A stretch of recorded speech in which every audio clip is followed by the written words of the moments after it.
Welcome to Wednesday morning. My name is Kwame Owusu Danso. This is Good Morning Africa live on Pan-African Television. And this morning we're touching on a number of issues. Intentions have been declared in respect of some of the subject matters. However, nonetheless, we will still go on with those matters. Hunger in Africa surges due to conflict, climate, food prices. Daily graphic, e-levy, we are talking of taxing an industry and not the poor. Nana Ado Dankwa Osiadeyo Ekufuado Don Ado D the first. Speaker refers 3 MPs to Privileges Committee. Majority disagrees. Minority hints of challenging decision.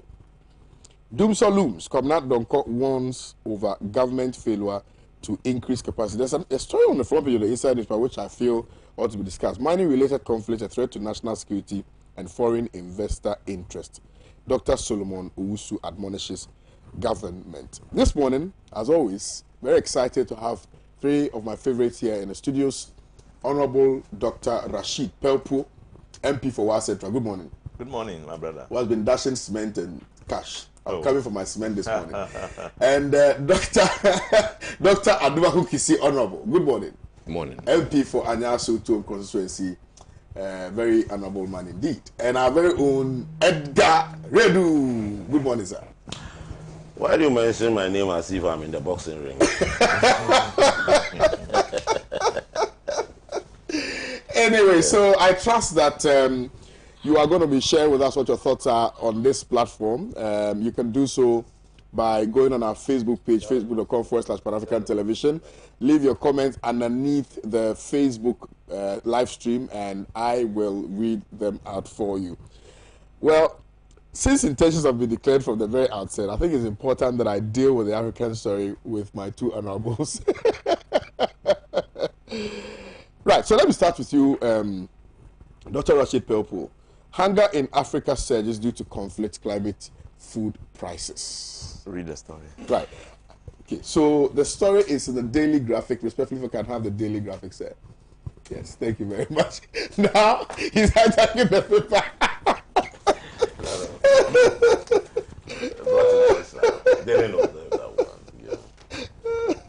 Anyway, so conflict, climate change, and rising food and fuel prices are pushing about a quarter of Africans towards hunger. The International Committee of Red Cross has said about 346 million people in Africa are facing severe food insecurity, meaning they have likely experienced hunger in the worst crisis since 2017. Last year, the figure was about 286 million. The acute food insecurity situation in many of the countries where we are working, according to them, and people are already affected by armed conflict, is tipping into famine-like conditions. 2 years of conflict in northern Ethiopia's Tigray region has left millions facing famine-like conditions and created a hunger crisis in the neighboring regions. Insurgencies in Burkina Faso, Mali, Niger, and Nigeria have also deepened food insecurity in West Africa, which now faces its worst food crisis on record. Many of the countries dealing with conflict are also among the most severely affected by climate change, including South Sudan and Somalia, said Still Hart. About 90% of Somalia is currently affected by drought, said Still Hart.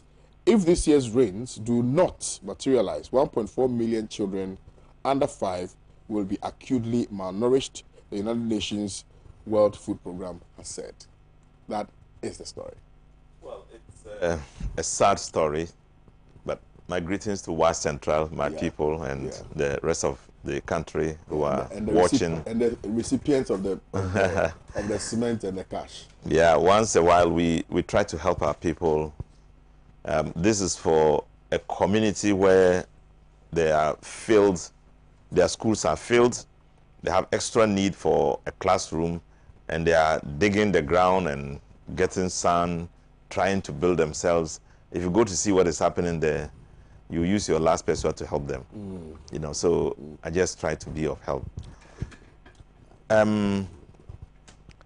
Picking from what Nkrumah said when Ghana gained independence, he declared for Africa. He said he was going to fight for Africa, and that Ghana's independence is meaningless unless it was committed to the total liberation of Africa. And he also declared that from now on, we are no longer a dependent people, we are independent, and that we will now see a new black African, a new black man who will take the destiny of his country into his own hands.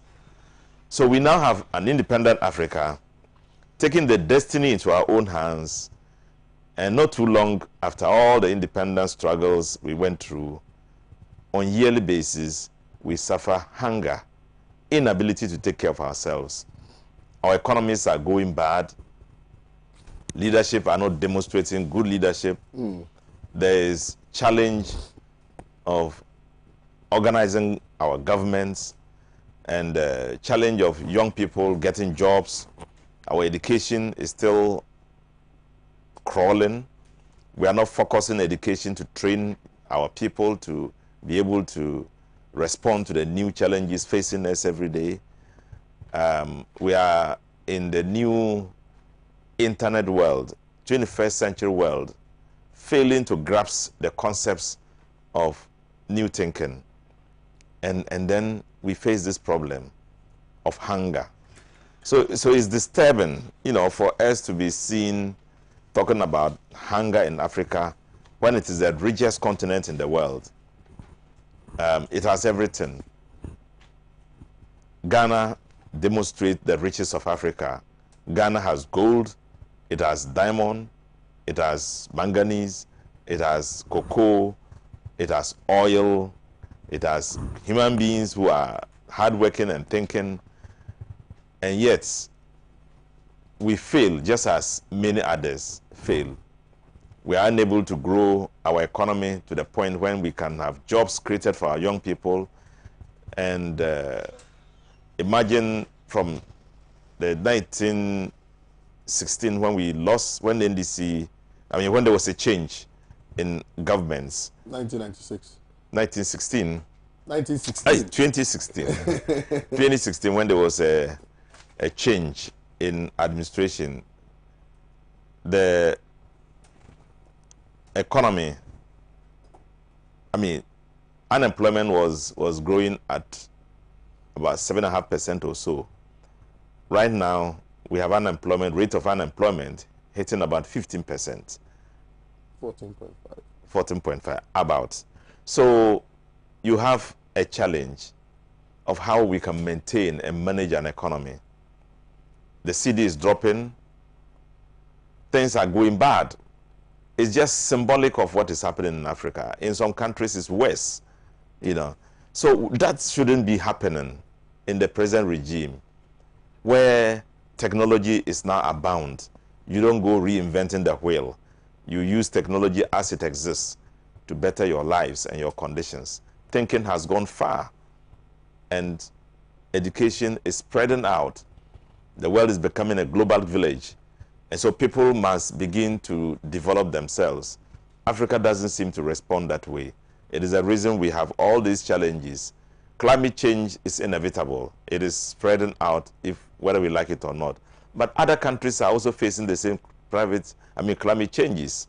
And how come they are able to manage their economies and we are not able in Africa?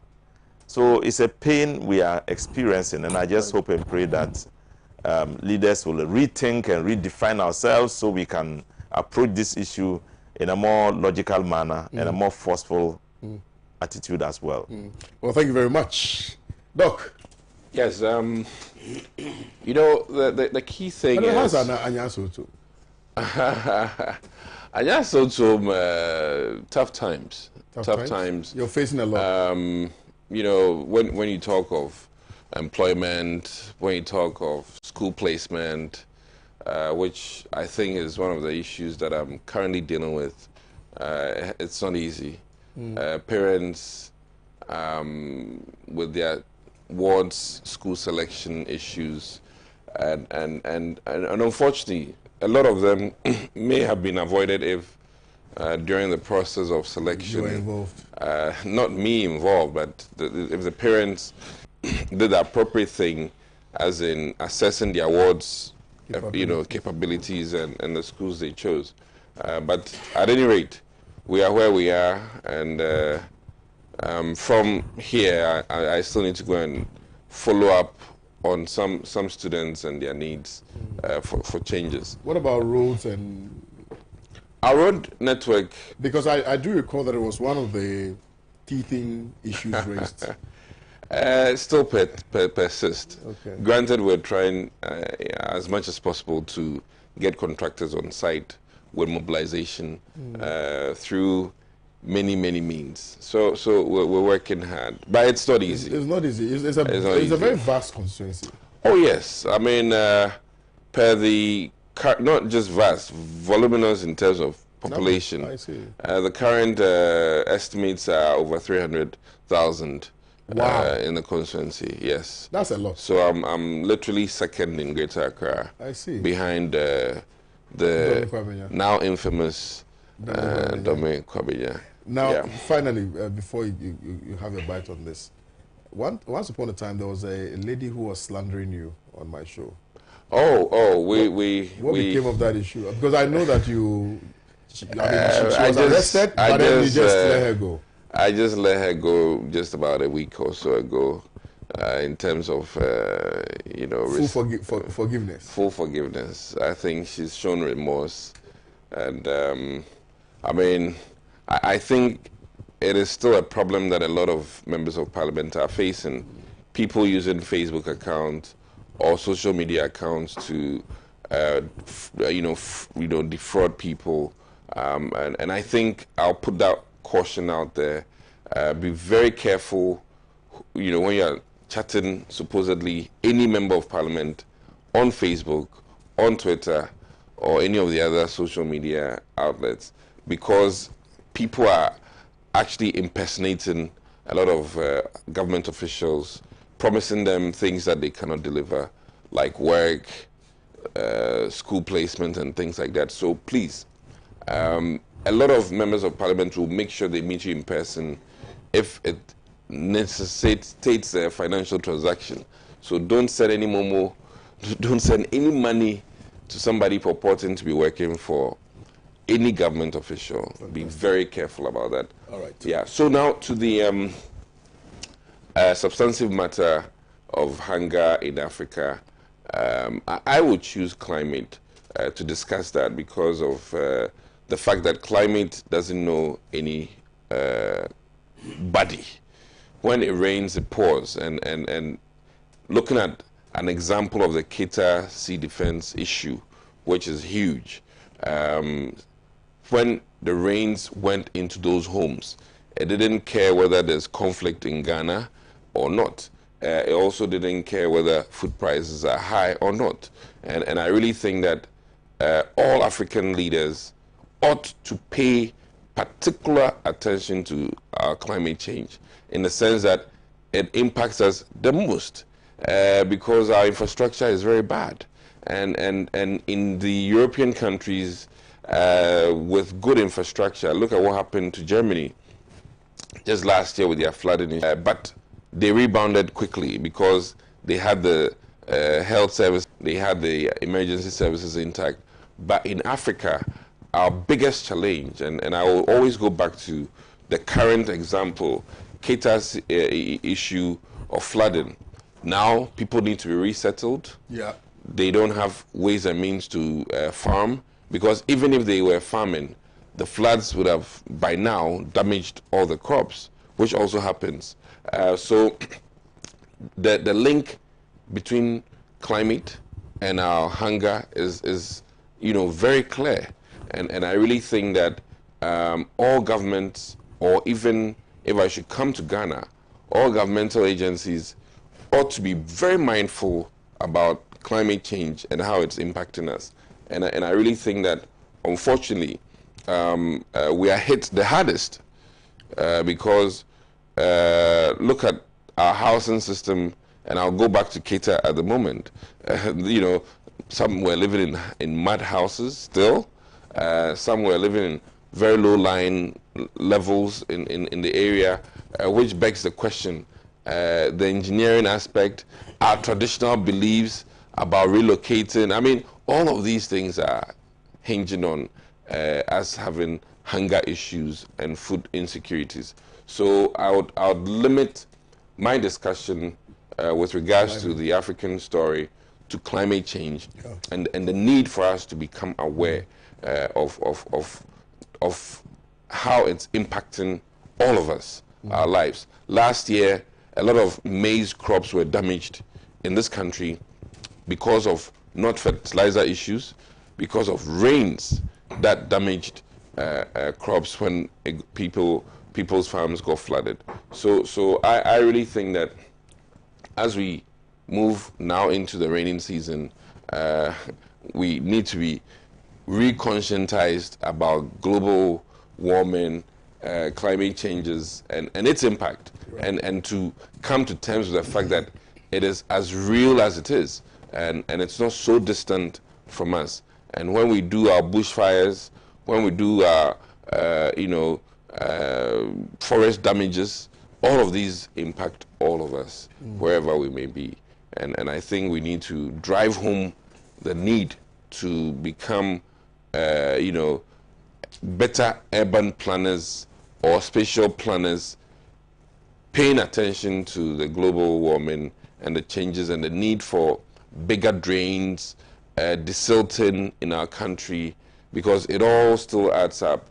The reduction in plastic usage in the country, because as you well are aware, fishes are being damaged, marine sites are being damaged by plastic waste, and that also impacts food. Seafood is a big deal, it's a whole industry, and unfortunately, plastic waste, in some circles, the fishermen go and grab a whole basket, net full of just garbage, plastics, and fish very little. And this is not what we should be doing as a nation, where you go fishing and rather, you bring garbage. and it's as a result of bad management of our waste. And I really think that it all ties in to our food insecurities. So that these are the thank you. Making people fishers of men now turn garbage of men. Maybe I'll find a way of bringing Edgar into the conversation by discussing his favorite topic, in respect of water shortage. I think once upon a time it used to be a big deal for you, and I think that since Honorable has looked at climate, maybe we can also look at the water and the fact that maybe in the next foreseeable future we may be importing water like you have always been saying, Edgar. Well, yes, of course, that's a good way of bringing me inside the picture, because under normal circumstances, we would have just, Yes. Oh, yes, of course. Water is life. Yes. Without water, nobody can survive on this earth. It is said that water takes about 2/3 of the whole Earth's space. And our bodies is also made up of almost 70% of water. So it tells you how important water is. Unfortunately, Doc is here. He can tell us the metabolism and all the things that has to do with water shortage in your body. You are good as dead. Unfortunately, you see, the problem with Ghana is that we don't know where we are going. Ghana hasn't got a plan. Unlike the US that have a 50-year development plan, Europe, they have a plan. Ghana hasn't got a plan. So we wake up today and then somebody in office decides that this is what I want to do. And then Everybody, yeah. Even when the president is wrong, nobody in this party can tell the president that, Mr. President, this thing you are saying, this thing you are proposing, this trajectory, this way you want us to go, it will not end as good. So far as the president says it, everybody has to follow. And not just the president. It is part of our organizational structures in the corporate world, even in the family. You see, if you look at the way the institutions are, you have the family institution, the educational institution, the governmental, religious, all those institutions, the way they are. We are not allowed to, somebody say, pick up ideas. Someone calls for a meeting. The boss calls for a meeting. And then when he comes, it is what he wants done that is coming to put across. If you have something to say, he says no. Then I always ask myself the question, then why call the meeting? Why don't you just issue some statement and say, yeah, this is it? You see? The UN has made us to understand that by the year 2025, water is going to be a problem, especially for the sub-Saharan area. In this, our Africa area, the sub-Saharan area, water is really going to be a problem. And this issue, if I'm not mistaken, about 2-3 years ago. No, this issue has been there for a very long time. Yeah, but you raised it about 3 years yes, ago. You see, and you are not seeing any effort on the side of government. You see, it is like they are not even aware that someone has sounded a signal. Because you see, if you read through the various budgets, you look at the programs of the government, you look at so many things, you don't see anything like that being captured. You get it? And it is worrying, very worrying. Today as we sit, I don't know what is happening at my brother's area. I don't know what is happening at your area. But I sit in my house, I realize the tap is flowing for 16 seconds. It goes off. Then it goes off for another 96 hours. When you are not in the house, then it will be dropping. By the time you come, and this has gone on for several months. Several months. You want to ask yourself the question that, so Ghana Water, or for that matter, is it the sanitation and water, right? The ministry. You want to ask yourself the question that, look, as the population is growing at a rate of 2.15% annually, we need all these things.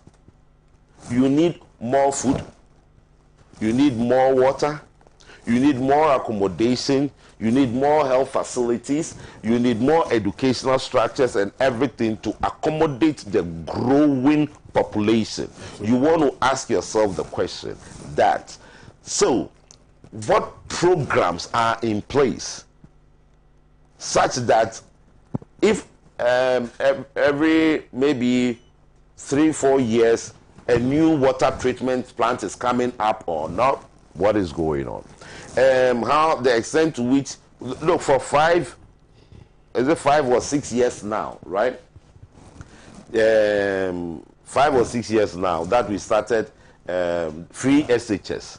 One was expecting that by this time, nobody should be home. You get it? Because, I mean, in the first place, what does it take to construct a dormitory? What does it take to construct a classroom block? There are no optics in it like you putting up, what do you call it? Like you want to put up a whole gallery for parliament where you have to bring in all the architecture designs with all the beautiful, I mean, classroom block, I mean, is who you are gone. You get it? So you are asking yourself the question that how come that for 6 years now, we have not been able to make provision for the number of intakes, because I hear this time around even about 570, students sat for the BEC and all that. So you want to ask yourself, 5, 6 years, we couldn't have done this. Then what is going to happen when they get to the tertiary level? And they exit. Not even exit, but the point is that when they get to the tertiary level, now the tertiary level, do they have the infrastructure to accommodate this in their lecture halls, the hostels, and then the hostels that are there, the facilities that are there, are they not overstretched? You know, rent? you know, a whole lot of things are happening, right? How do you even, how frequently would you have to dislodge the aseptic, how do you call it, waste and all, so many things. But you don't see us as a nation planning. And it's very worrying. Very, very worrying. One of the things that is also disturbing is the fact that a few times I have driven at my brother's constituency, a few times, and you see a bus pipe. You see a bus pipe, and the treated water that is gushing out.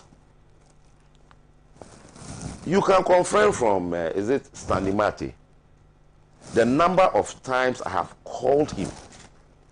There are times I take pictures. You tell me to take the picture so that you show the location and all that. And the question I'm asking is that, if so the constituents, the people who are there, as they walk in and they see this thing, so the sense of Probably sent it, but no, so yesterday I said no response. And usually you should have a system where you can detect that there's Absolutely, yeah, that's it's, okay. it's not even the constituents who are supposed to. Ideally. So it tells you that the human beings that you keep giving appointments to are wrong human beings, because they don't have any kind of vision. They are not smart guys. They don't know how to propel. That is one of the bane of this country. You see, they say job for the boys. Job for the boys. And the women. For them. You see? And then someone will come and say, no contribution, no chop. You know? Because you didn't contribute to the party, then we won't give you some of the job. You see, all these things, it does not bring the best out. Like what was recently said by I'm only just making the point. Say, no contribution, no chop. So I contributed. You mean someone, for example? You see? I contributed, but I don't have the wherewithal. I don't know how to. Then I'm carried and then I'm going to give in a position. What do you expect the nation to go through? You see? So this is the bane of our problem. That is why we are where we are today. Absolutely. And we are deteriorating. You see, instead of us to be making gains, we are rather deteriorating, and it is getting worse. You see, it's so sad. Why you see at times I even ask myself the question, why should we allow, in Europe, Americas and things, Master, the way they recycle water, why should we allow water to be just going down the drain and into the gutters and then whatever, you know? And as I said, look, it's all about the human being. You not getting the right, like somebody says, the square pegs in round holes. Right. We have a lot. Right. And it's not today. Right. It started long, how many years? Right. Square pegs in round holes. Right. And you realize that, you know, our country, we are not able to identify performers. Right. We are not able to identify the guys who can actually do the job. Who can do the job. Who has not been appointed. You see, then because somebody is, I mean, come on, you know. Look, it's sad, but seriously, the gap that is widening between the rich and the poor, it's dangerous. Massa is becoming just right now. You cannot define its dimension. It is getting the gap is widening. There's a journalist friend of mine who was driving on the streets, and he just posted on Facebook, says, right now the number of kids on the streets begging has increased about 10-20 times. You see, and then you see, and then you see what is happening is that now part of the middle class have fallen into the down. You see, part of the middle class are falling into the down, and it is getting out of hand. You know, so one of the things that we need to do. And I believe any rational Ghanaian knows this.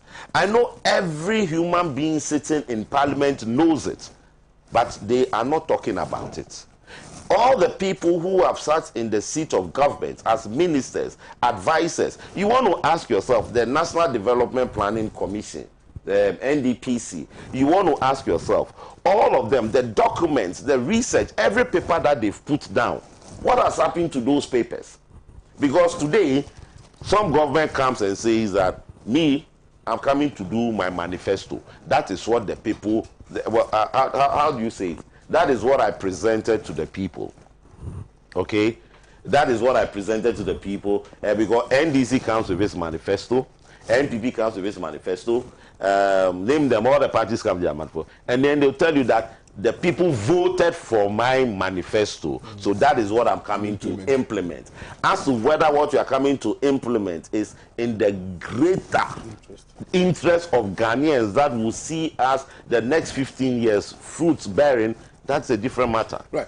But Dr. People, let me, of course, it's a very, the angle Edgar has taken the conversation is also very interesting. And it's both, we all brought the conversation on, but he's also looked at it from different perspectives. And I think that it's important we all touch on it. You are struggling as a member of parliament because we fail to demand accountability from the right people. So, for instance, in your constituency, it's supposed to be, let's say, the MMDC who is supposed to, be involved in direct development, for instance, for the people. But then it's you who is struggling to do that for the people.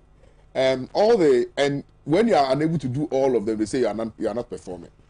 But we fail to demand accountability from the people who have been mandated, so to speak, to do the job.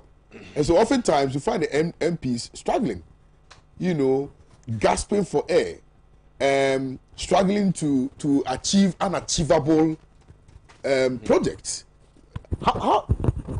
So clearly there's a problem. But how do we address that problem? Because I think that the Ghanaian people must begin to appreciate that development in communities, constituencies, etc. It's a collective event. It is not just one that we can say, it's supposed to be the MP who should do that. Whereas it is actually supposed to be maybe the MMDCs and all those other people. Do you understand what I'm trying to say? Yeah. Where I'm coming from? And I think that it's important that on this platform we begin to address some of these matters. People should know that if your MP is not able to build you a school, it's not because he doesn't want to, it's because he doesn't have the resources to do that. The resources have been given to somebody else who has failed to deliver, and then the MP suffers for it. You're 100% right. The challenge we face is that once you're a member of parliament, they assume you have everything. And I've been complaining all the time. Whilst we were in power, there were places where we had kids sitting under trees to attend classes, to attend school. We got them schools, we built schools for them. There were places that had no electricity, we sent light to them. There were places that had no water to drink, we made sure we gave them water. Not because it's your job, but because maybe you knew when people. I say we, I mean the community. The government. The government, okay. At the time, which I was a member. I lobbied and we got them those That's things. the word I want you to say. You lobbied. But it's not like it's your job. Yeah. We lobbied and we got them those things. My government is not in power. I don't have ability to lobby.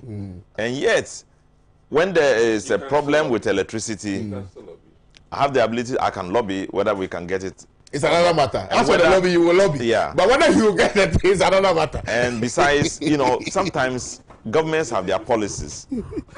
They have their policies and they have their programs. Yeah. It might not be one of the programs of government to go and build a school in a place in Wa Central. Then you go and lobby, you won't get it. Yeah. Even when you get it, for example, at one point, there was a program of Wa Central people complaining of electricity, street lights and the rest. Yeah. At one point, I lobbied to get street lights, about 200 pieces to be sent to me so I can help distribute and get street lights in Wa. When the thing was given, I did the writing, I did everything. When the street lights were given, they said, no, don't give it to the MP. We will strengthen him. So they transferred it to the MCE. And I now had to go to him and say, I brought some, I got some things here, and I hear they have been given to you. Where are they? And he can't tell me where they were. I mean, because he also needed it.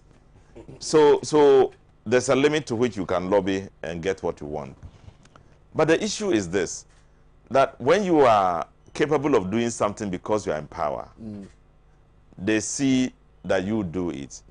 Once a member of parliament, if you lose power and you don't have the ability to secure any other thing, it's still your responsibility. They still see you to be the one who will do it, and not the MCE who has been given the resources and given the mandates to do what he's supposed to do. There's a place called Mango. They had a problem with huge water flowing and cutting off their road. Yeah, I saw that. I saw those pictures. Saw that? Yes, I saw those pictures. And so we decided that at the time we were in power, we decided to secure money for it. So we lobbied and got it secured, and got water and got a place, a bridge. But in the last rains that came heavily in the, it washed it off. It washed it off, yes. I saw it. They are calling on me, not the DCE, to come and support them to do the project. And I kept telling them, there are some things that must be the responsibility of government, which we have to follow government and insist that government they do it. Yes. Because that is their responsibility. Let's hold them to their responsibility. If they fail, it shouldn't be the MP you should blame. It might be somebody else. So I like the, Edgar said that if people are not doing the right thing, sometimes it is because you don't have the right people in the right place. That's a fact. And he called them human beings. Of course, we are all human beings. And so we need to have a conscious civil society that will rise to its responsibility, that hold government to their responsibility, and that will insist that the right things are done and the right people are chosen to do the right things. If we relax in that, governments have the rights, they relax and they do what they want to do, and the people are the ones who suffer. And in the end, it's the future that suffers. Absolutely. Yeah, so I think that it must be the responsibility of every citizen to wake up every morning to say, look, we have to make sure this right thing is done. It's done. Every now and then I take a phone and I call the roads people and say, I'm passing by, I've seen this road, they are putting a stick there, I see if we can just seal it up. Why don't we do it?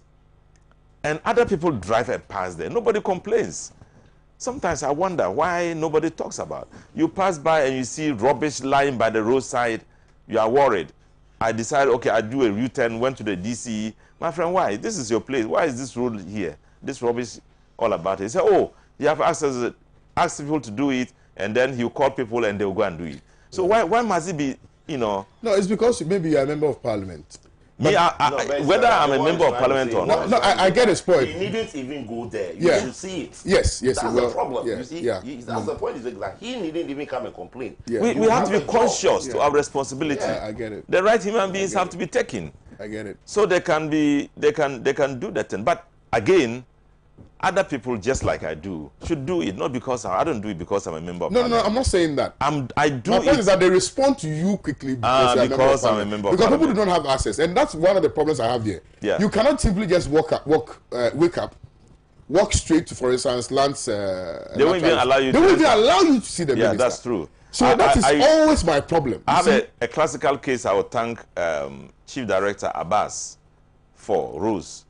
At one point, I saw in Owusu almost a gutter in the middle of the road, and drivers will now struggle to turn and all that. I observed it for a number of days, and I just went directly to his office and said, why won't you come and do this job? How much does it cost to save drivers and to save traffic? And within 1 week, it was done. They did it, yes. I hope they will do so for several other places. And also, you see, one of the things is the way and manner roads are constructed, for instance. So, do they use the right things? Do they, Do you understand? There's a video where a gentleman, I think in Germany or Holland or something like that, was demonstrating the thickness of the road. But in Ghana, you know, somebody who is inexperienced gets a contract, he goes and puts some gravels on it, and then he puts the bitumen on it. It's done. And I'm on my way to the poles in roads. I mean, you know, I'm on my way there again. Yeah, they did a road between the traffic light that turns from the Ebru Road to Adenta. Sorry, to the Pantine Hospital. That road. Oh, it's gone. Oh, that road is just gone. But they came to do it. Yeah. Yeah. And once they have done it, within less than a year, you have big potholes. Potholes, yeah. I use that road a lot. In fact, yesterday I used it. Why? Yesterday I used within 1 year, there are big potholes. Let me just say something here. Yeah, and then I'll come to Dr. Nog. This is where I say square pegs in round holes. First of all, my brother talks about the fact that he observed something for more than a week. A week, yeah. And then he went to see the chief director.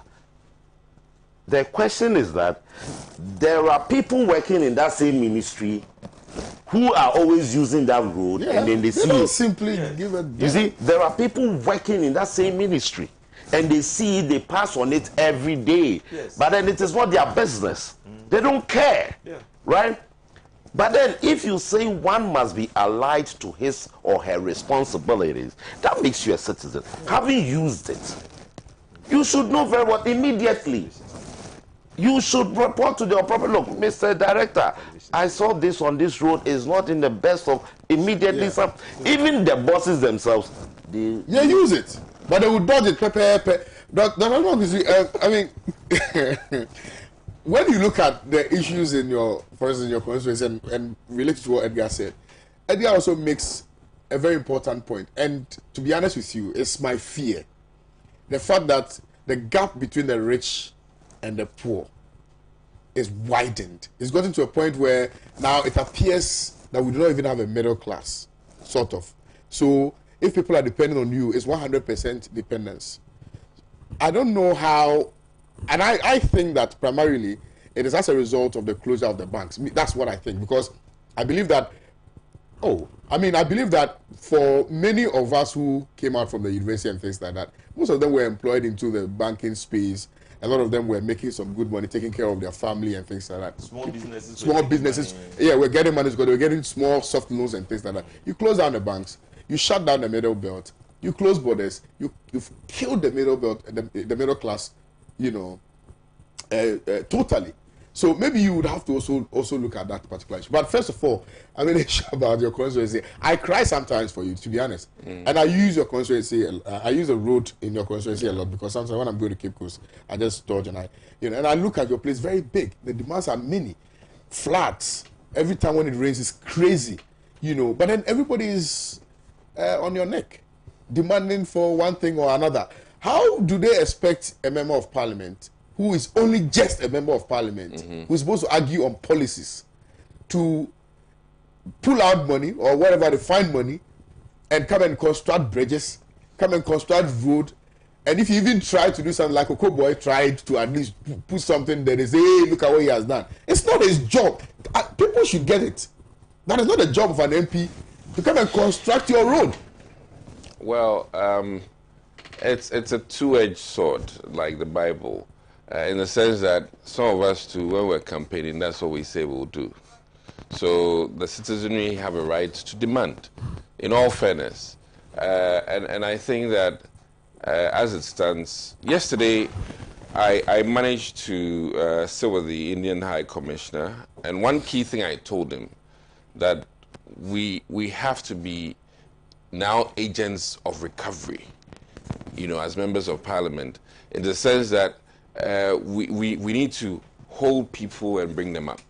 And that was not our job. But our constituents need the help. And the plight of your ordinary constituency member gets to your heart, clearly, as a member of parliament. But you have MCs, and you have DCs, you have a limitation. You have a huge limitation, in terms of one loaf of bread to 100 people, or one loaf of bread to 200 people. the limitations are grave. And I think that one way or the other, per the perception of the ordinary Ghanaian in terms of what parliamentarians do, we may have to truthfully adjust, how we manage resources that are given to parliamentarians, because everybody is looking up to the member of parliament more so than the municipal chief executives. And I think that, in marketing or in management, for instance, maybe I buy a company that sells water. And as we sell water, a lot more people are asking for also Lipton tea. Yep. So what do you do as a company?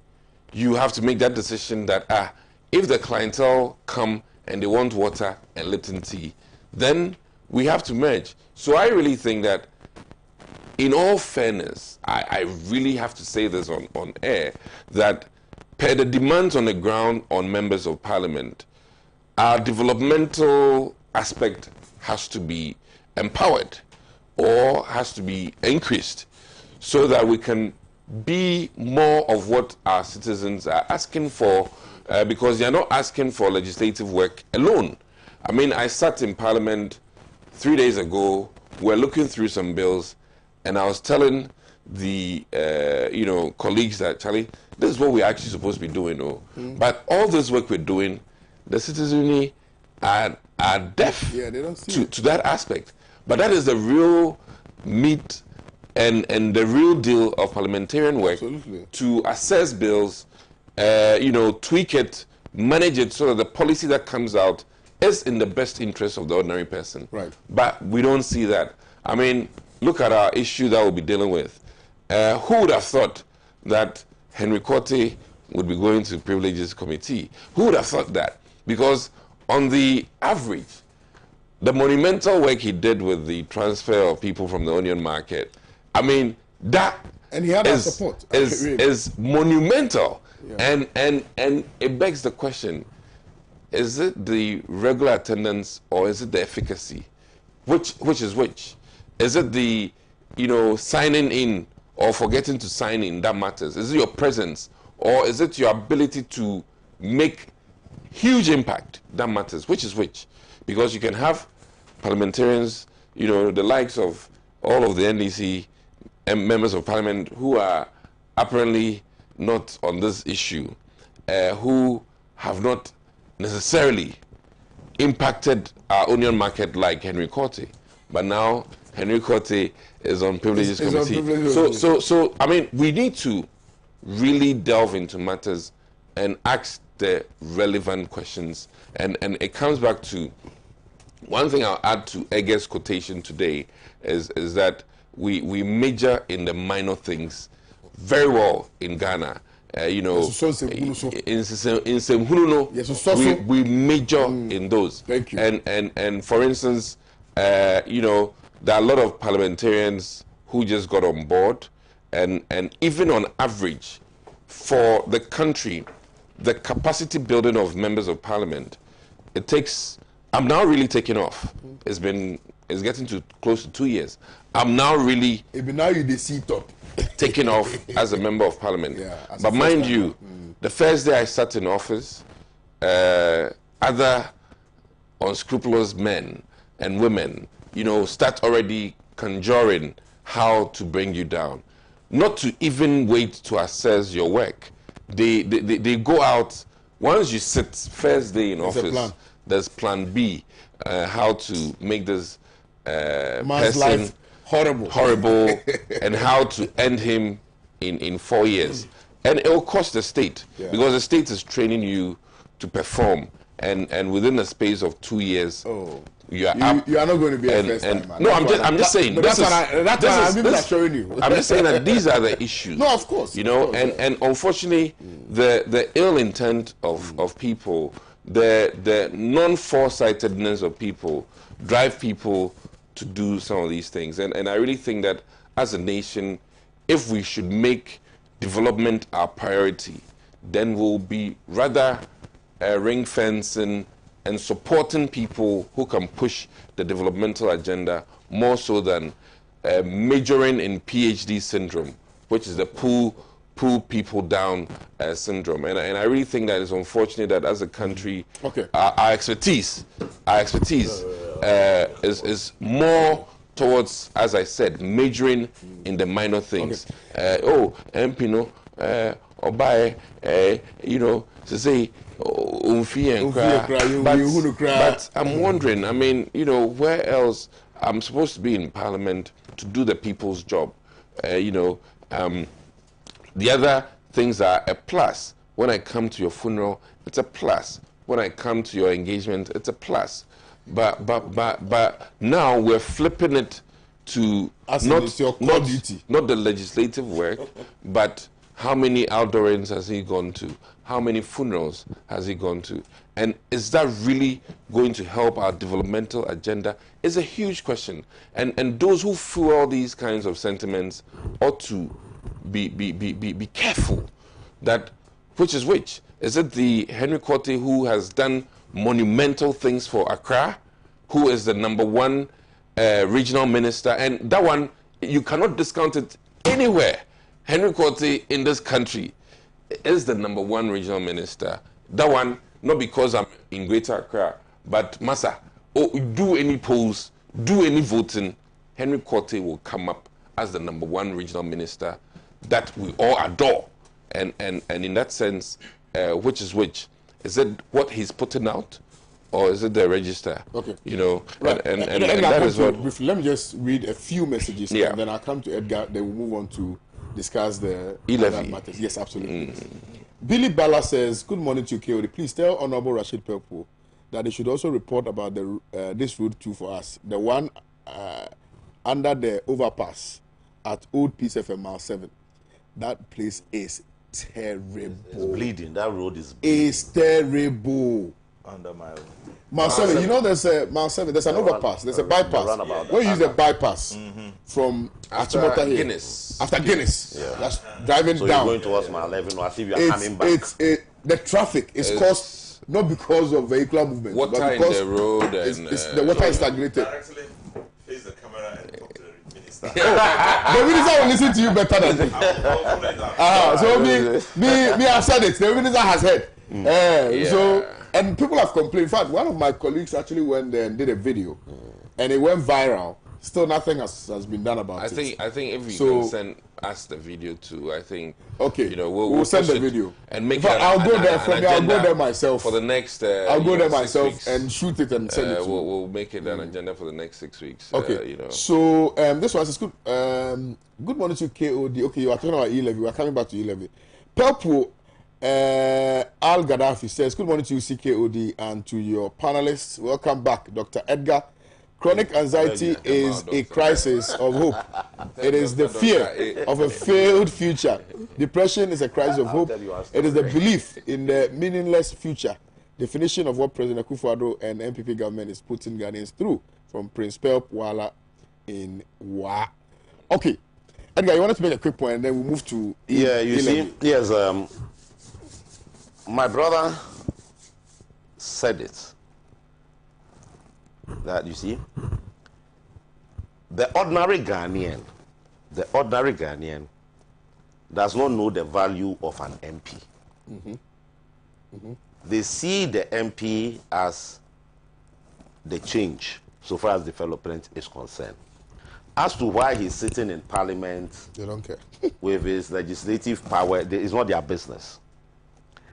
And it is so because, you see, from the beginning of time, or let's say if you go back to the 79 constitution and all that, you see the MPs really were like development, partners. They were really championing some of these things.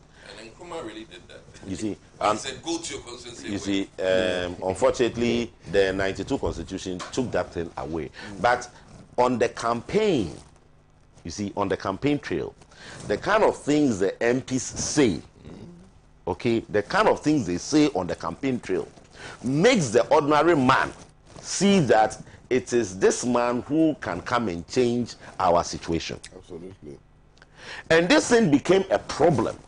And I think in the second parliament of the first, how do you call it? The Republic, right? When the NPP guys were in there, this matter came up strongly. And that is why the MP's Common Fund came into being. You see? So that is what brought about the MP's Common Fund. That some monies must be allotted and given to the MPs so that they can say that, okay, this is my money and this is what I've done for you guys. So that the people get to see that, okay, the MP is working. But you know the problem that we have, while this country has never gone forward, it's all about parliament. Parliament is the biggest problem in this country. The sycophancy, the kind of, I won't say it because it's my party, and all that sort of thing. As someone said, they only get wise when they are in opposition. It is only when they are in position that they have the brains and they are wise and they can speak. But when they are in government, that one, anything the government does. But we have Joe Wise in MPP and we're in power. Now let me tell you something here. When the budget is put before you, are you suggesting that you don't see anything wrong with the budget that has been presented by the government, and it is because it's your government, you support it fully? Yeah, 100%. It's not like that. Now what is it like? You know, I didn't hear. Don't go there. Don't go there. Edgar, Don't go there. let me add a few things. In all honesty, you know, it goes through some appropriation. Some changes do happen. Only that usually when it comes to parliament, it's out there. No. You know, really, when it goes to the committees, some changes do happen. No. Where? You cannot say that. For instance, the level used for capex. I mean, we argue out in committees to improve certain monies going to some departments. You know, we do that. We don't. You know, because in parliament, what we can only do is to reduce expenditure. You can't increase anything. So you see the money, they are undervalued. I mean, they are under allocated. Yeah. So you just let it pass. The problem. But you see, but that's what I'm saying. That you see, you should be able to look at some of the line items and see that why go and put money here when really this really is a bigger issue. That for me is a problem. Now I say that one is the finance minister's thing. And that is what I'm saying. That at the end of the day, every organization or every ministry, he tells them, bring your activities, bring your this. Fisheries will send, local government will send, this will send. That is now you normal. can take local government and say, okay, this one is more necessary in fisheries. No, that is what has been, that is what he has accepted. Yeah. But when it comes to parliament, it's just like the way they lost the votes at one time and they had to do the rescission and then. So when it comes to parliament has every right to query it and then say that we don't agree to do. No, you say you will do. But I'll tell you where you are. I'll tell you where you failed. You see, I walk to parliament. I walk to parliament. And I look Majestically. We don't have the kind of rights you are talking about. You wait, I walk to it's parliament. In the constitution. And then when I walk to parliament, you know, this guy, oh yeah, Mr. Edgar, yeah, oh, Kwame, salute, open the gate, you know. I went into the lift, 11th floor, bang. Then I looked down there. And I saw this fire tender down there. And I said, this fire tender can go only 4 floors. This fire tender can go only 4 floors. Yeah. So if you members of parliament, you are in there and fire starts from the 5th floor, climbing up, you are all dead. You are all bent. You could not see in the budget that the tender that you guys even to protect you is not adequate. The fire tender that is even there to protect you could not see that it is not adequate. So therefore, they should make amends and buy a better fire tender that can climb up there. Have you forgotten there was an issue? I think last 4 years, the previous MPP where the majority of his name, Osenche was speaking plain English. I think there was smoke belching from one of the I was speaking plain English. You see, smoke was belching. And I'm asking you, so a budget has been presented to you. then you cannot see that even you, your own life, that you are sitting in that office. Even some of our elevators. Yeah. And then you are asking yourself.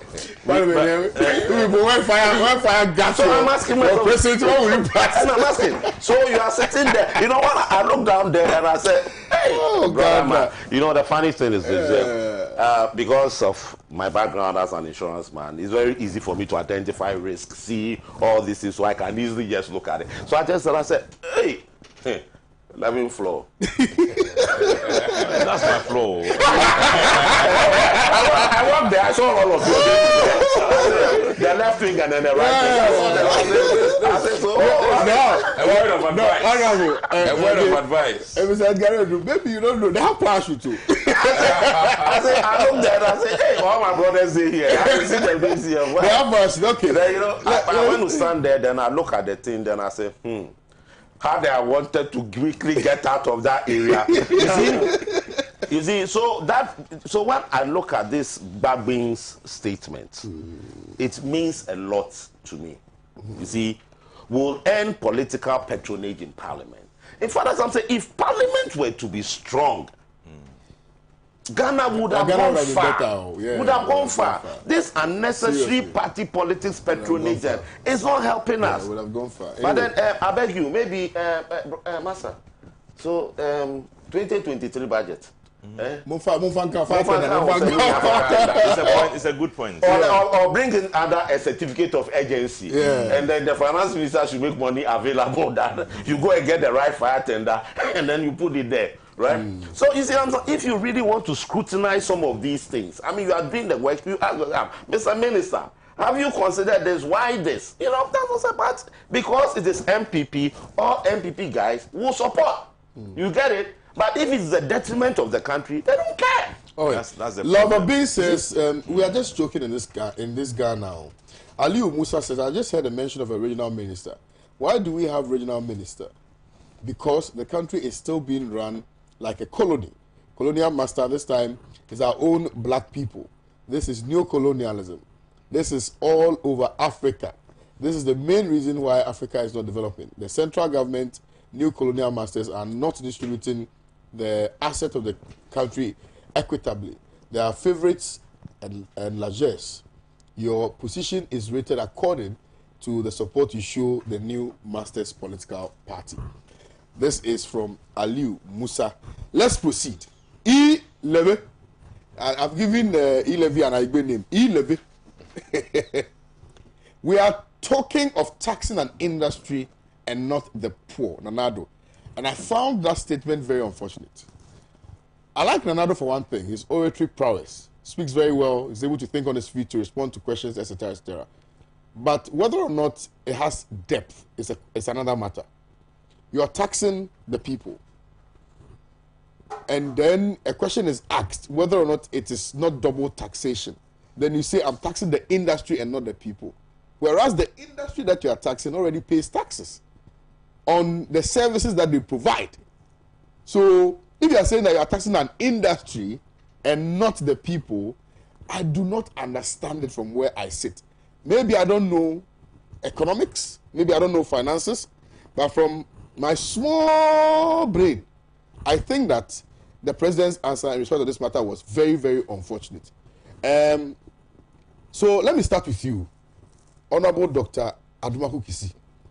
If the president says they are taxing an industry and not the poor, what does that mean? Cody, I actually have some reservations about this interview personally, and I think maybe I can voice it out here. The Ghanaian landscape media has given, as it is, so much,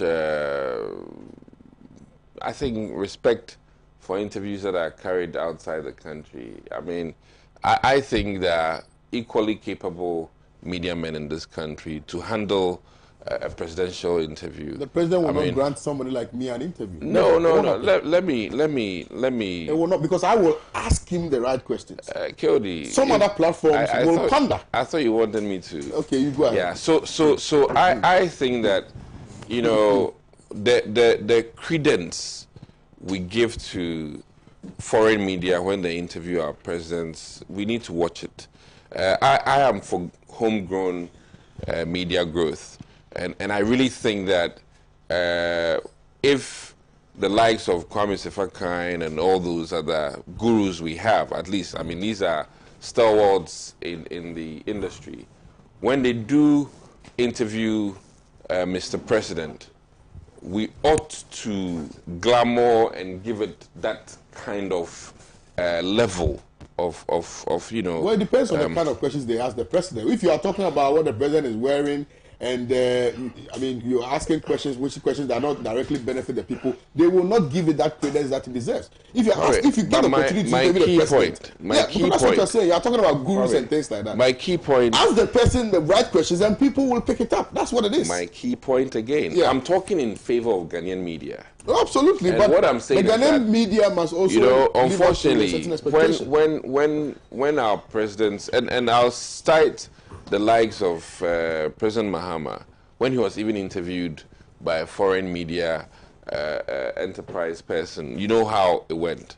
The same more viral. The same guy. That's that. I did it. I was just trying not to, you know. So my only point here is that I think that the Ghanaian media landscape ought to find a way so that when we interview our president in Ghana, it can also have the buzz that it does, like this. I'm only pushing for that in the interest of the Ghanaian media landscape. And the key point is that, Kiodi, you find Joy, you'd find all the other outlets, and including yourself, pushing this interview up more so than if it was a Ghanaian you know, local person, and that is one key thing I think we should look at. Let me state something clearly Yeah. before we proceed. I have not pushed this interview. I picked the president's response to a matter which affects the people of Ghana, and that is what I'm asking. That's what I've been dwelling on. So let me cite one example. Because one, e-levy, whether we like it or not, e-levy is a topical matter.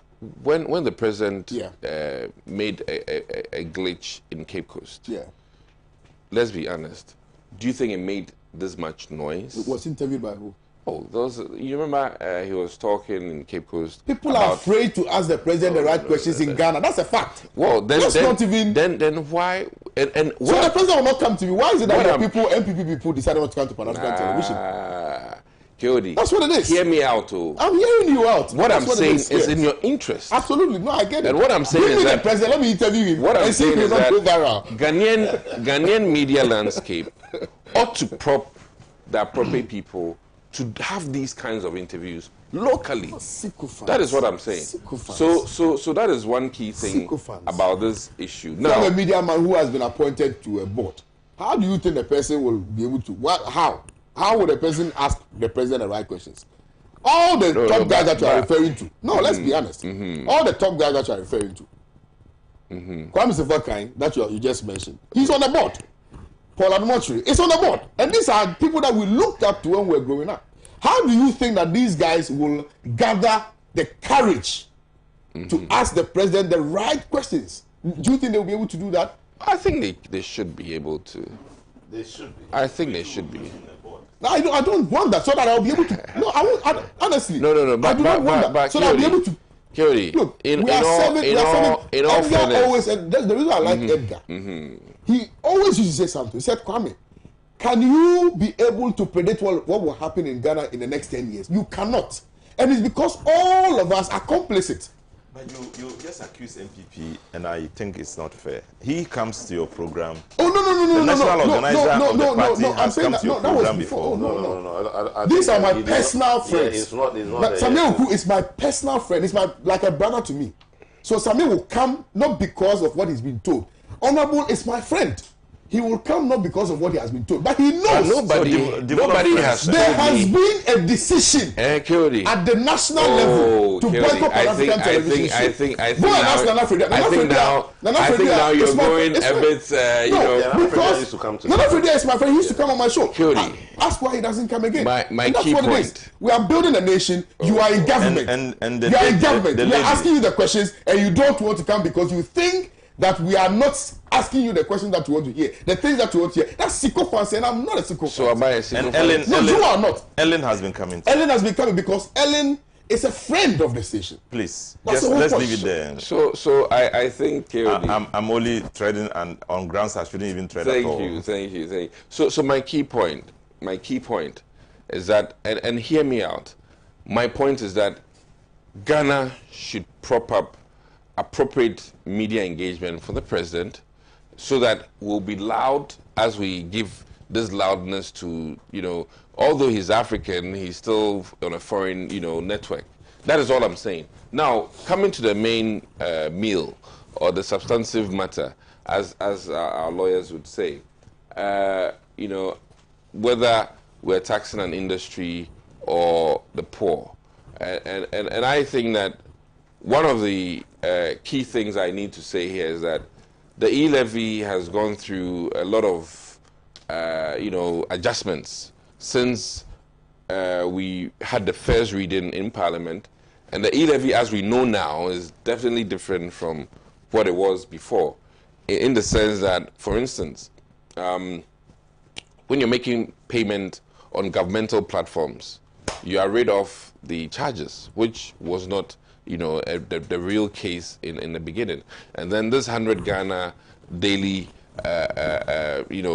threshold was also not very loud. And then even the drop from 1.75 to 1.5, which was also a monumental change. And then let me add one key thing. Monies going to the consolidated fund was not in the first reading. And that is one of the things that I can say that, I'll commend the finance minister for listening to the grounds through the tour and making that concession, whereby the monies generated are going to the consolidated fund. And you know that when monies go to the consolidated fund, the powers, the largesse of the finance minister is really limited. In the first instance, he had more power in terms of where to take the money and all that. But now that it's going to the consolidated fund, it is going to be based on the calculations that we do. For instance, the get fund calculations, the common fund calculations. So the powers of the finance minister in determining where the money goes has been largely dissipated.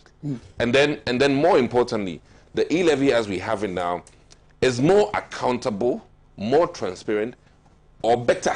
Let me say, the transparency is now much better than where it used to be in terms of how much money or percentage will be going towards the youth programs, in terms of how much will be going towards roads. It will be much more clearer to the Ghanaian people, in terms of every penny or every peswa counted. And I think that we need to be very truthful about it, and we need to talk about the pluses over the past 3 months. What has happened to e-levy, let me say 1, and e-levy 3, in terms of... Let me ask you a quick question. Yeah. And my question is predicated on the fact that the president says we are talking of taxing. Yeah. So let me come back. So to I that. want to understand the distinction, because if you say you are taxing an industry, you're not taxing the poor. It is the poor. It is a larger. If you look at, and I've worked with the telecommunications network before, so I know the base. If you look at the people who actually patronize mobile money services, for the high end, they do a lot of bank-to-bank transfer, internet bank-to-bank transfer, things like that, because they push a lot of money. In fact, now there's a vendor. In fact, there's a friend of mine who owns a hotel, and yesterday we had this conversation, and he said, Kwame, I pay my workers through mobile money. Okay, so what I do is that I pay it in bulk, and then I send it to them. So it means that with this e-levy, I'll be paying more. He'll be paying more. No. He'll be paying more, because if he sends the money out in bulk, he won't. No, if at the end of the month, unless he's not using the appropriate platform. What platform are you using? Because let me indicate to you that as part of the bill, payment of salaries are not taxed, are not charged. So what will happen is that in the interim, corporate accounts that are used for these transactions will have that. It's just like when you pay a merchant, when you go to let me So cite how would within. we be When you able go to to distinguish within, between payment of salaries It- and payment that's- of normal? Because if somebody comes and works for when me, you go to no, within, let me cite right now. where I live. Yeah. If I have like a gardener, for instance, Mr. Edgar, and then I pay the gardener monthly, Yeah.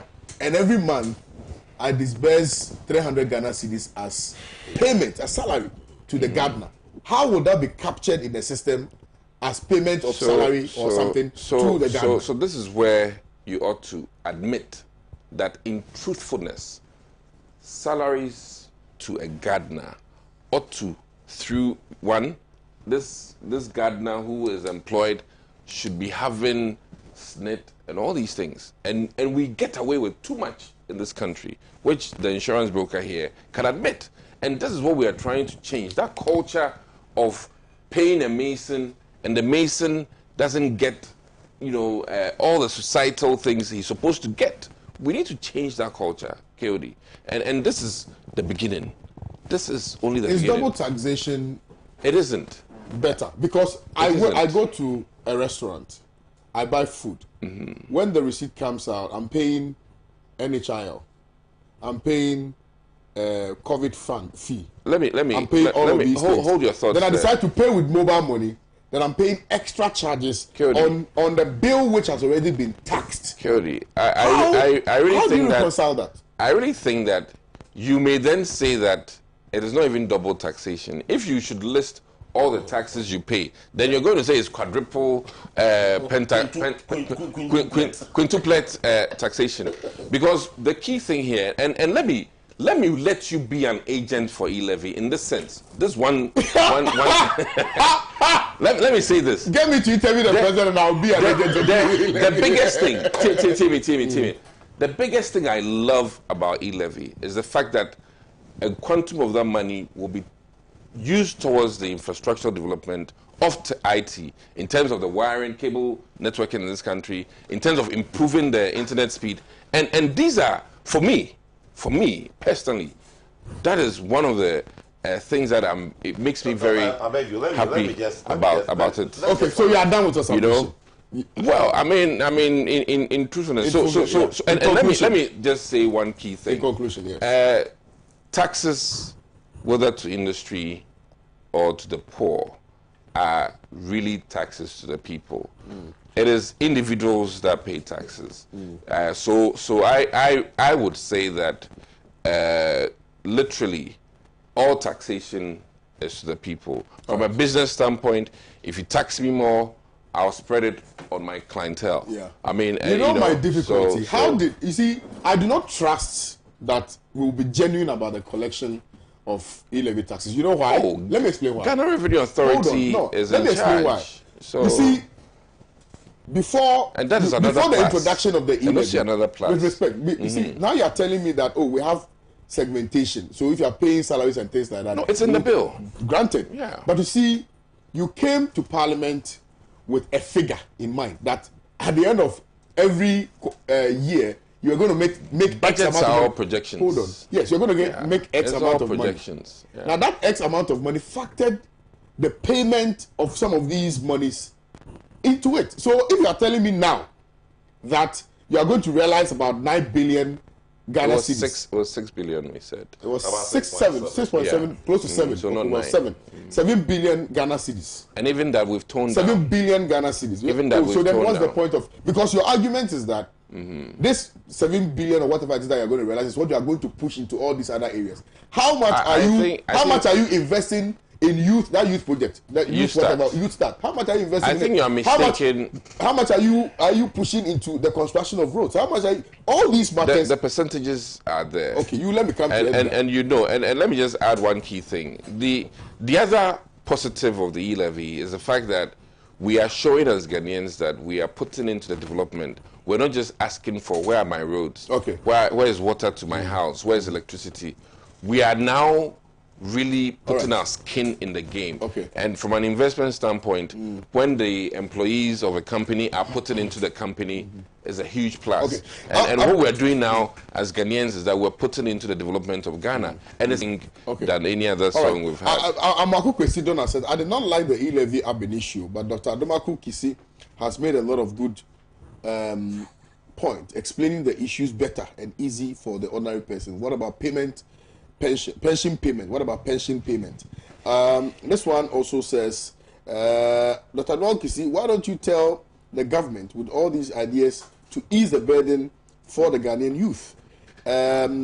Please ask Doc if an armed robber comes to his home and asks for 100 cedis and later requests for 10 Ghana cedis. Is that not stealing still? Okay, let me now turn my attention to well, as has been described by my friend Pelp, Dr. Garidi. Yeah. I think first of all, this Akufo-Addo's statement, you know, as my brother said, at times we highlight the minors too plenty. Taxing an industry and all that sort of thing. I mean, some of these slips, they are not issues that we need to, how do you call it, spend so much time on that. Yeah, I mean, it's just one of those funny things that we all slip. I mean, so this one, I would just say it was just a slip, so we should forgive him for that, you know. But what he said was actually supposed to have been the case. You see, the COVID period made the telcos rake in a lot of money. And you are all aware that, look, people were not moving. It was the normal transactions moving up and down, and, you know, all those kind of things. You see, the telcos made a lot of money. Our Zoom meetings and all that. So they should have actually been taxed more than what their normal tax is. The guys chop big money, and they are still chopping big money. So that area should have actually been taxed separately from the government's proposed, how do you call it, e-levy business. The e-levy, there are some few challenges with the e-levy when it comes to issues relating to the poor, you see. But in all honesty, if you can send 100 Ghana every day, you are not a poor man. If you can send 100 Ghana every day, that translates to about 3,000 Ghana cedis. That translates to about 3,000 Ghana cedis. And for somebody to send 3,000 Ghana cedis, it means the person should be earning about 10,000 Ghana cedis. To be able to send 3,000 Ghana cedis, you should be earning about 10,000 Ghana cedis. So definitely you are not a poor person. That's insurance broker talk. I mean, this is common sense. I mean, you should know that if I can send 3,000 cedis, I should be earning at least thrice that amount. So let's say I keep the 2/3 for myself, and I can send the 1/3. And that's just common, you know, thing. So you cannot tell me that anyone sending that amount of money is poor. The problem we have is that, yes, there are poor people who may be forced to send 120 Ghana. You see? He may be forced to send 130. He may be forced to send 150. Because the poor man sitting down there, right, his salary is about 400-500 Ghana. All right? His sick mother in the village calls. I have to go and buy this drug. How much is the drug? 150. So sending that 150 is going to attract the levy. And I think these are the issues that we need to be looking at, and not necessarily the figure of saying 100 a day. Maybe in the whole month, that is the money he will send. Maybe the whole month, that is the money you send. 150 to the sick mother to go and buy drugs. He's a poor person. And that 150 is going to attract 50 Ghana of it. So you want to look at the way these thresholds were set, and then you want to now come and then let's do a reality check, a reality analysis on that matter. But you know, one of the funny things, one e-levy, I've heard about 30 things they want to use the e-levy for. I don't get. At the point in time, at the point in time, they even said that they needed e-levy to go and bring Ghanaians from Ukraine. It wasn't so. Oh, but Dr. Maki said it on the floor. He actually came out and corrected But he said that it. perception. No, Master, he said it on the floor of Parliament. He said that is why that is why we need the e-levy to go and bring the Ghanaians from Ukraine. Really? So, oh my brother. So the question, so what e-levy? He corrects it talks about 30, and then Amwakwata says if the contractors don't support e-levy, they can't pay them. Ochilbe fee is in markets, saying that if they don't support e-levy, free SHS will. So the e-levy now, what is really going in there? I hear you. You see, so the whole concept, the problem I have with the e-levy is that it tells me that I don't like the e-levy because I think that government is refusing to be enterprising. Government is refusing to be industrious. You have a particular thing that you said if we do, we can get money, and this is Indonesia or something. Master, there are so many things. There are so many, and I said the money is in the soil. The money is in the soil. Agriculture, the kind of money that we will get from that thing. What government is doing is, I don't even want to say lazy master, as it is lack of thinking. You see, because your problems, the problems are mounting by the day. So next year, what are you going to bring? You brought e-levy. It wouldn't be enough. And definitely it will not be enough. So next year or next 2 years, what other tax are you going to bring? Work, get the money, and you solve all these problems. All this borrowing and going to IMF and not going to IMF, all these things will cease if you are able to identify that thing and then, generate the revenue. The president is talking about tourism. Look, the kind of tourism we are talking about is not the kind of tourism we are seeing here. Look, my brother, I saw something in Singapore, they call it night safari. When I got back to my hotel, I was so sad.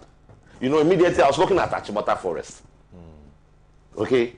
I was looking at Achimota Forest. And I asked myself, it's just like Achimota Forest. What is happening there is just like Achimota Forest. Set up nicely. Look at that. Safe and everything. Clean. And the guys are milking millions of dollars by the day. And our Achimota Forest is a prayer camp. A den of armed robbers. Yeah. And that is what we are using Achimota Forest for. Instead of a Central Park approach. Something that can generate good revenue. People will travel and come and see. Just like the way others are going there and seeing. So I said, I think it's just a question of lack of ideas. Lack of ideas. Okay, Abrochiri, what makes Abrochiri fine? The neat roads, the lawns, the flowers and all that. A ceremonial principal road like here, from down here, is it the Apenkwa Bridge, to Tetekwasi Runabout. You have a whole, this area, Ayawaso West, Wagon MCA. A non-performing whole assembly.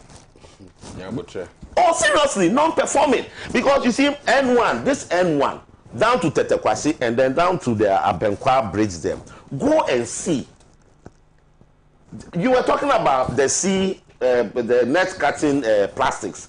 Go there and see what is happening to that whole runabout, Tetekwasi. Go and see what is happening there. Now, the runabout even has turned into a trotro station.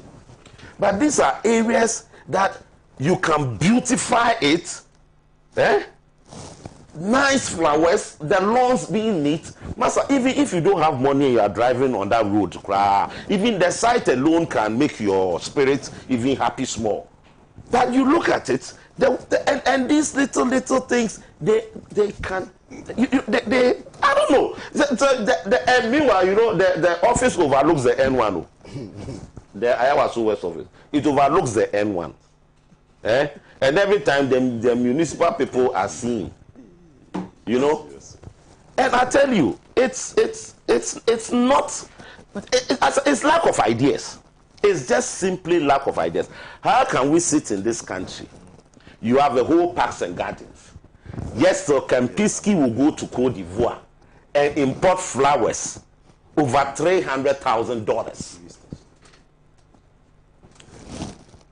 Kempinski will go to Cote d'Ivoire and import flowers over $300,000. You have parks and gardens here. You know, it's amazing, and I just keep asking myself. So you see, that's what I say.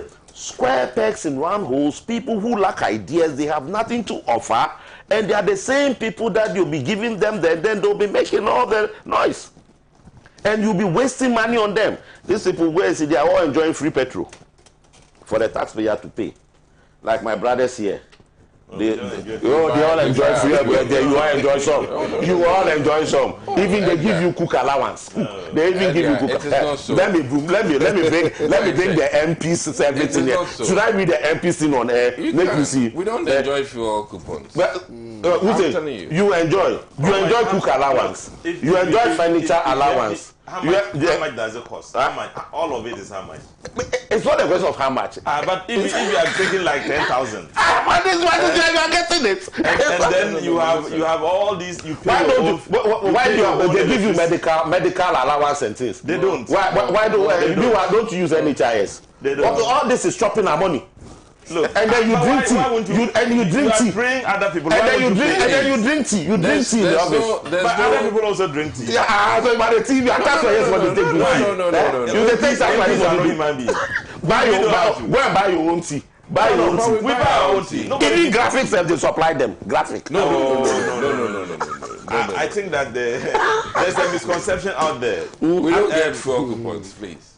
All right, let me come to Dr. Rashid. Let me tell you. Yeah. Let me just deal with this one for the meantime. You know, I know somehow he's joking, but MPs are some of the most miserable people in this country because of what we earn and because of the pressure on us. If it were like, take it and take care of you and your family, you'll be fine. First, we rent our own accommodation. We buy our own fuel. You repair your own car if it is broken down.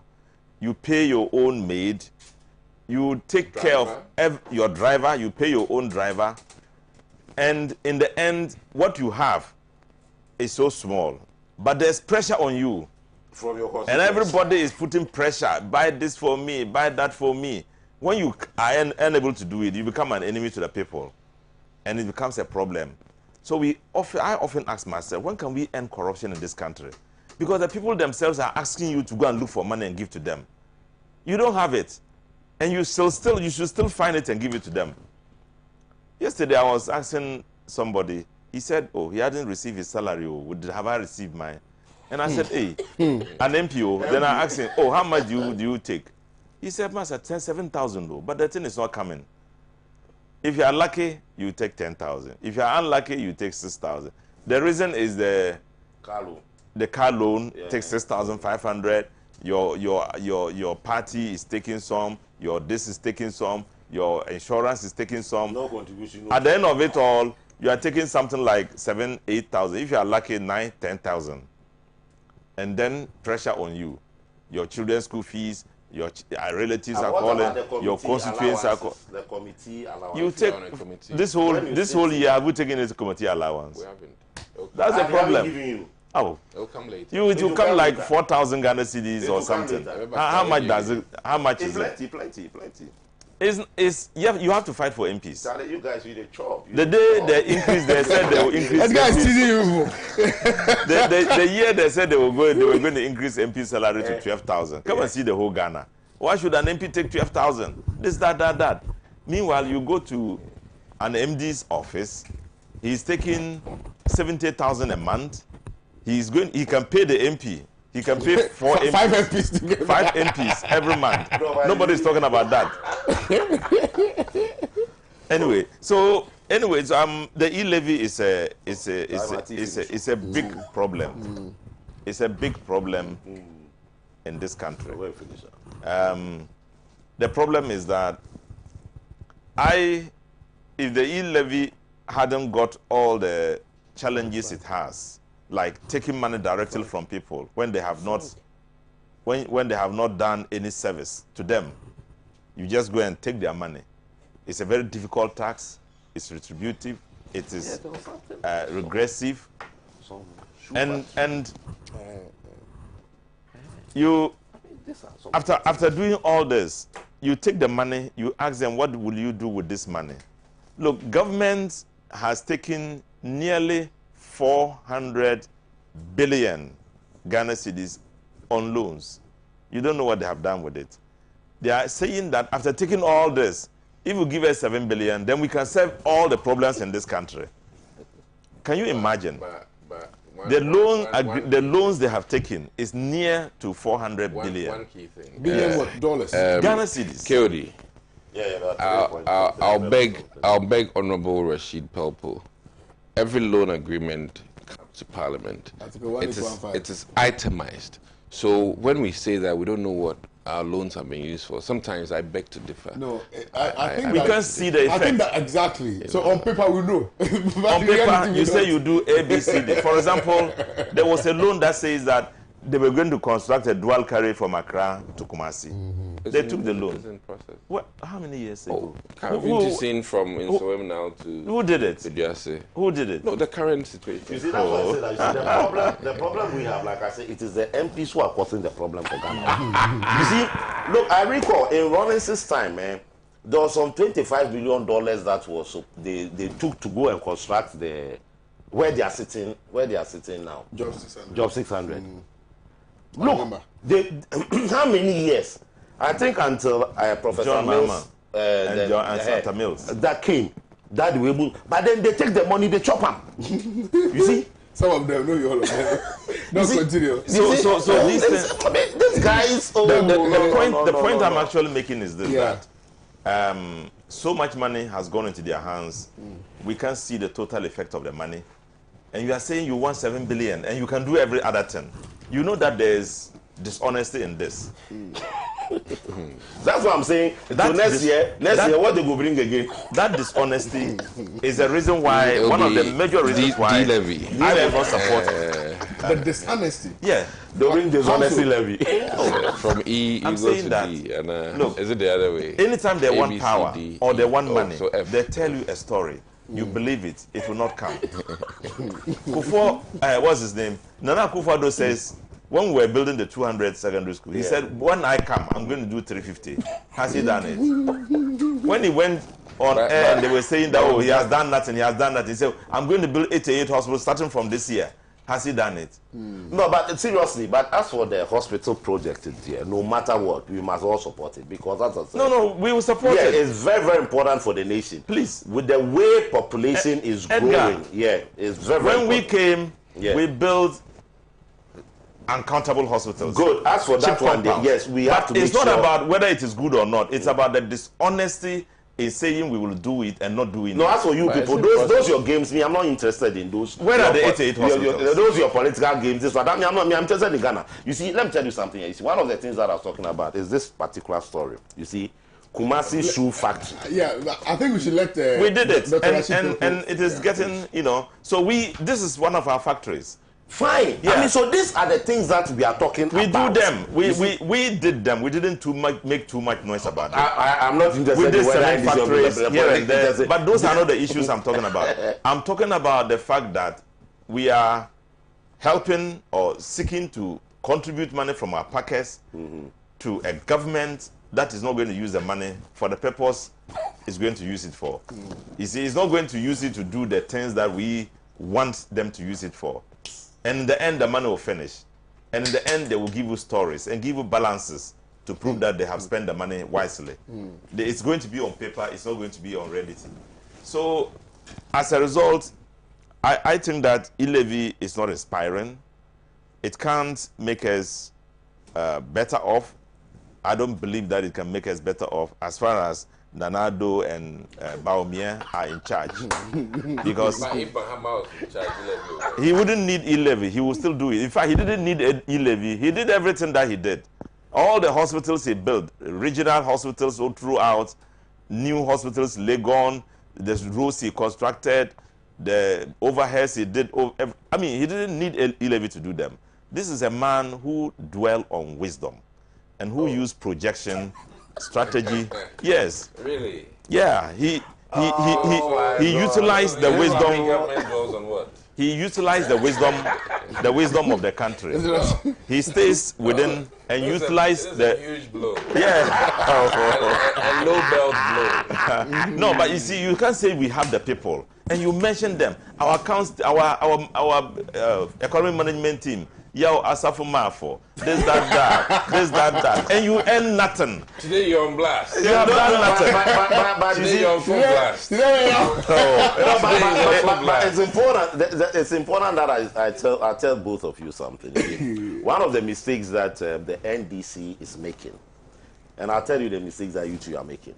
One of the mistakes that the NDC is making is that they are creating an impression to suggest that Ghanaians fell for the promises of Akufo-Addo.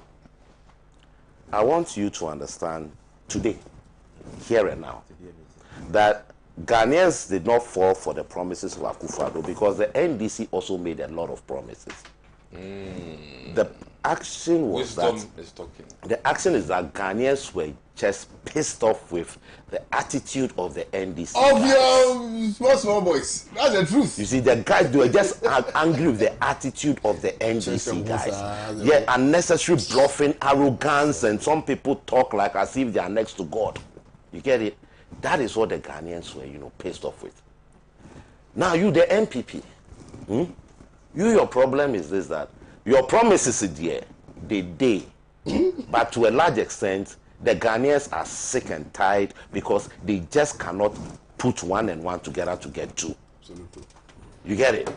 So, if you are there thinking that you are singing the praises of Nanado, okay, it is not about his chop is 4-4. As to whether you can cross the 8. Anyway, someone said that at least you've been able to cross the 8 on 2 occasions. You cross the 8 on the petrol. You cross on the dollar. Thank you very much. So maybe this one too. Thank you. Dr. Nongisi, thank you. Mr. Garidi, thank you. Well, so you know that it's been an absolutely amazing time here on Pan-African television. My name is Kwame Owusu, Danso. It's always an exciting moment. Absolutely, and I'm happy about that. I'm happy about that. Particularly the MPs matters. Yeah, absolutely. So I'll see you guys tomorrow. Do have a nice day. Bye-bye.